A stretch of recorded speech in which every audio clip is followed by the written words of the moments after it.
মশলাটাকে আমি তেল, নুন, তেজপাতা, শুকনো লঙ্কা, সরষের তেল, হলুদ দিয়ে ম্যারিনেট করে রাখবো কিছুক্ষণের জন্য। কিছুটা কাঁচা পেঁয়াজ নিয়েছি।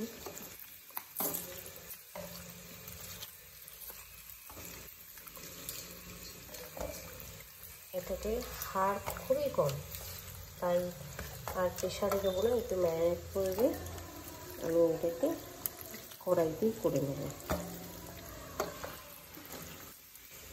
হাড় নেই বললেই চলে, এখন একদম সলিড, একদম সলিড।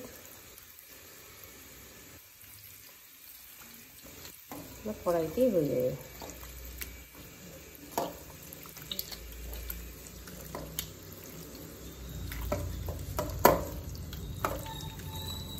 কিছুক্ষণ থাক, আমি আদা রসুনের পেস্টটা বানিয়ে এর উপর দিয়ে আবার দিয়ে দেবো।